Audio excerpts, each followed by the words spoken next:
Hey guys, Jafo here with another painting video for you. We are working with our Iron Kingdoms adventure board game, the Widower's Woods. Starting a small series of those, trying to get away from the massive darkness for a little while, give you guys something else, show you that I can paint other board game style miniatures. Today, there's our figure, already lovingly painted in, or primed in Mechanicus Standard Gray, as I prime most of my models. This time we are doing the warbeast Tatzylwurm. The image here, and normally I do for you guys, I show you how to paint the image as shown. I hate this color. I really hate this color. So I'm not going to do this color. Instead, I'm going to show you this guy here. That is Dahlia and Skarath, the warbeast junior warcaster or warlock from the Hordes miniatures game. The actual tabletop miniatures game, and that is the color scheme we're going to paint for you today. As you can see, I got very few paints on my palette for today. Wonderful. So we're gonna, not thinking when I primed these guys last night when I choose the color, so we're gonna undercoat this guy with a Ulthuan gray. That'll give him a real light, almost a real light white ashy gray color. We're then gonna layer most of the scales, the upper scales. We're going to do the tops and the bottoms of the scales here. We'll leave the fleshy bits alone. We're going to layer that in Temple Guard blue. We're then going to hit that with some Celia green shade, and we'll see where that looks as far as that. We may add another color on top of that. We may go back with some Temple Guard blue. Don't know yet. Haven't decided. You should know this by now. I never know what the hell I'm doing. I just pretend like I know what I'm doing. We got some Xandri dust out to do his teeth. I think he has a tongue, so we'll hit it with Mephiston red. We'll wash both of those. The teeth in Agrax Earthshade, the tongue in Nuln Oil. We'll tighten up the teeth with some Ushabti bone. And then we just got to do something for those eyeballs. And if we look at the picture is black. So I think that'll creep everybody right the hell out if we just do some bed in black. And yeah, so that's what we got for you guys. Look at this. Look at this. 9 colors. 9 colors for a single model. That has got to be the smallest amount we've used so far. So the first thing that we got for you guys today, and even better, majority of this model is going to get painted using like bigger brushes. So this is really, really wonderful today, guys. This is a simple, easy back to painting. So we got some paint we're putting on our palette behind the screen here that you guys don't hear or see.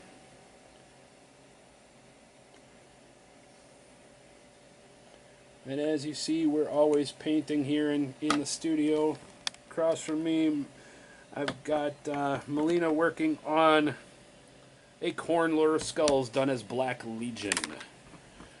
So some big pieces in the background being worked on because I got paint all over myself. Let's get that off before I get it on my camera. I have paint all over me too. So just clean up.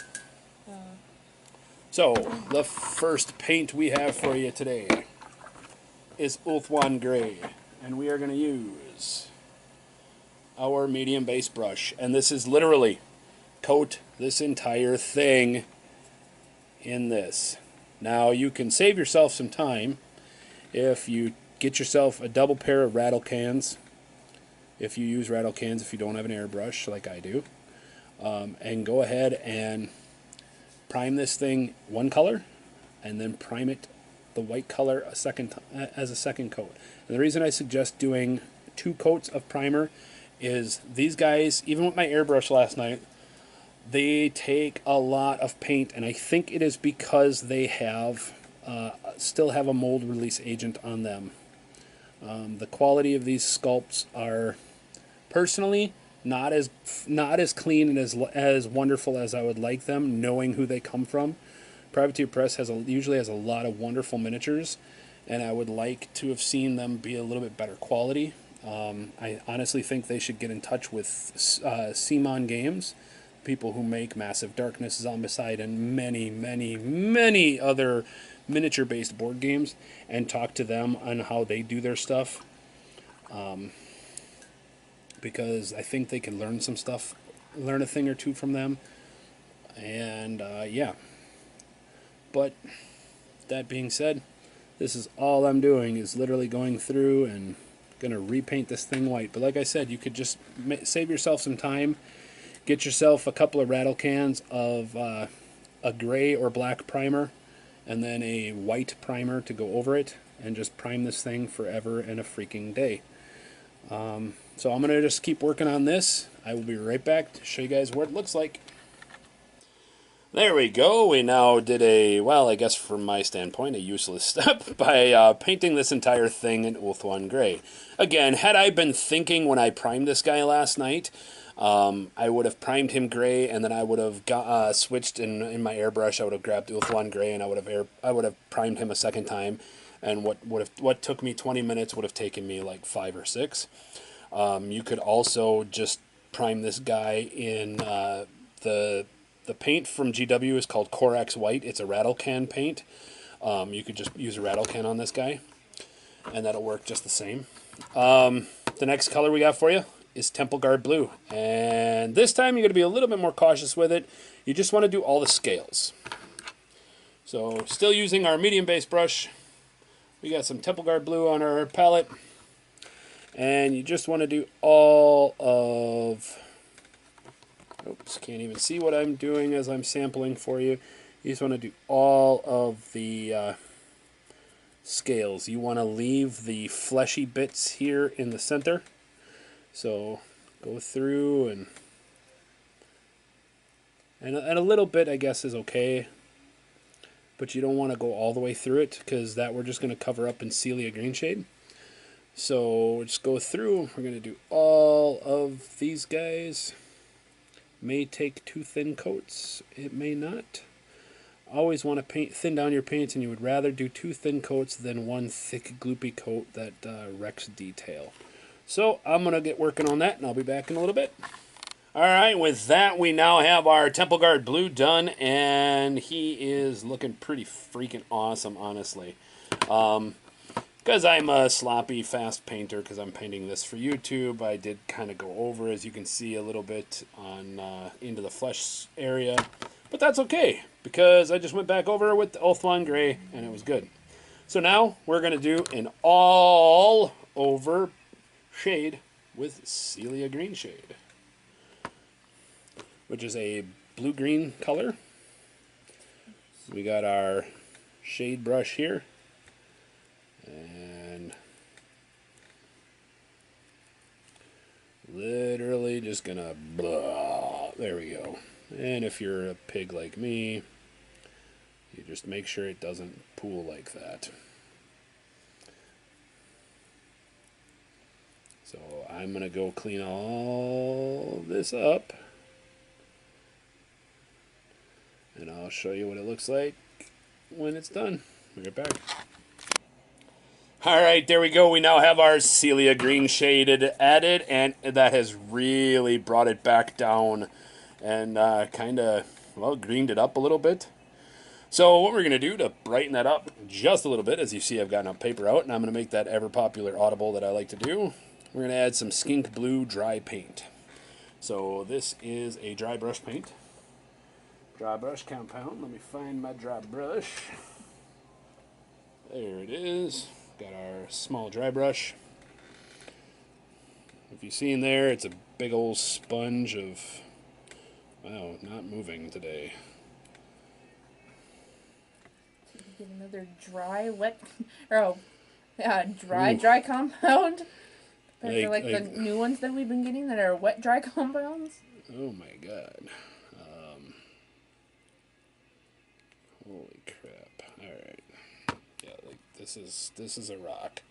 Almost. Like this is almost like putty. So I'm just gonna take this, get some on the brush. Dry compound. Get most of that off. And now this we're gonna flick on the just the scales again. We'll make sure that we are getting some on here. Which, holy crap.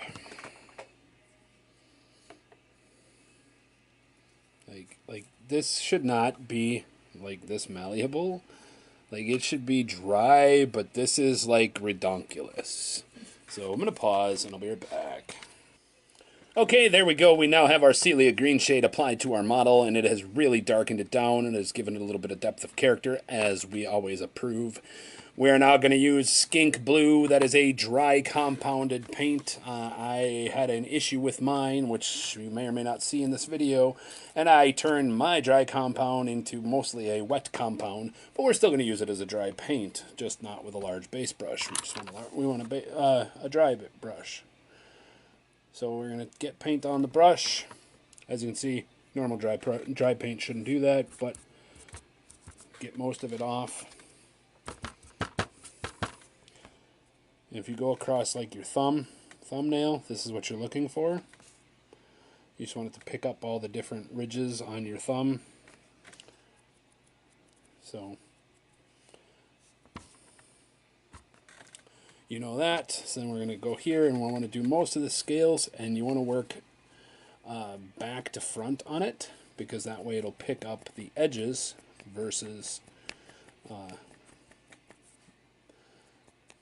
anything else. And you're just looking for it to grab, give it just that little bit of color to it, a little bit of brightness. So I'm going to go around and do all that. Again, you want to try and miss the flesh if you can. I'll be right back. There we go. We now have our dry brush compound applied, and he has kind of brightened back up just a little bit. You can still see the shade covering up the scales and covering up the cracks and the damage that he has just built in there. And honestly, we are almost done with this model. We're going to do a couple of quick things real fast. And I've already got the following paints already put out on my palette, and I just got very little drops because it's very little amount of paints left. So we're going to go through, and I'm going to do all of these at once pretty much. So when I come away, you're going to see, or I'm going to talk about them real quick, and then I'm going to do them, and then I'll come back. So we've got Zendri Dust. We use that for our teeth. We'll grab all of our teeth. Anywhere you see teeth, do the teeth. Mephiston Red, we'll do that for the inside of his mouth. Tongue, mouth, all of that stuff. Abaddon Black, we're going to use that for all 8 of his eyeballs. Yes, there are 8. There are 2 in the nozzle area, 4 in the main area, and 2 up above in like the normal eyeball area.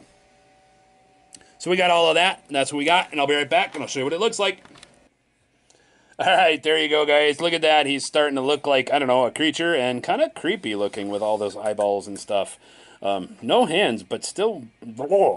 and that is a technical term. But as you can see, there we go. We've got the mouth. And actually, I screwed up just a little bit. And I think I would like to clean this up. So we grab some of that blue that we have. And we'll clean that up right there. There we go. Alright. So now, the next 2 steps I'm going to do while I'm off camera. Agarax Earthshade and Nuln Oil. So if you guys are playing paint by numbers and following along, the Agarax Earthshade, we're going to go very lightly on its teeth. And that'll just kind of help pick the teeth out a little bit better. And then Nuln Oil, we're going to do on the tongue area only. So just paint the tongue. And then we're also going to do it on each one of the eyeballs. And then we are almost done. Once that's dry, we'll come back with Ushabti Bone, and we'll just pick out the teeth a little bit, kind of brighten up the tips of them. And I decided one more additional color, Nagaroth Night, since for the Widower's Woods board game, this is a purple base, which means it's a unique monster. So instead of having to turn it over and figure out which color it is and which guy it is, we're just going to paint the base purple. And that'll make it easier for anybody running the game to figure it out. So I'm going to go and ink these guys, and I'll be back in a little bit. Alright, there we go. That's brought some definition back out to it. So the last couple of things we've got for you, and yet another audible.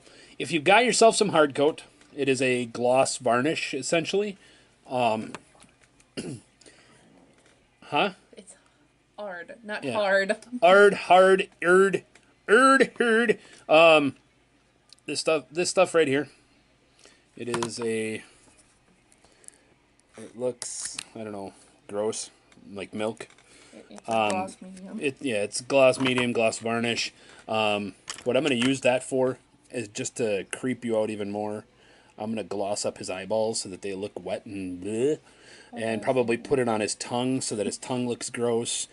I am going to do this, and I'll start while you guys are right here. We're just going to kind of pick out parts of the teeth. So we got that. Go up and around, and you just want to go around picking out the teeth, making the teeth look a little bit, used. So I'm going to do that. I'm going to gloss the eyeballs, and I'm going to paint my base, and I'll be back when that's all done and kind of give you guys a final reveal of him. There we go. That is the end of this guy. He has been fully painted. We made him a turquoise blue Tatzylwurm instead of that weird flamey red. As you can see, as I got out some of the light, I glossed up his eyes, I glossed up his mouth. We touched up his teeth so that they look nice. His base has been cleaned up so you don't see all the mess we made. And again, as always, as I love showing you guys, this is probably the distance you're going to look at. So, I mean, it looks pretty good from there. And honestly, that's what helps. This has been another Jafo Paints video. If you guys like what you see, please hit the like button. Subscribe if you're not. If you still are not motivated, follow the link at the end of the video or in the description below, and contact me, and I can get some painting done for you. I think we're an affordable painting service, and we are speedy. So we will see you on the next video. Thanks. Bye-bye.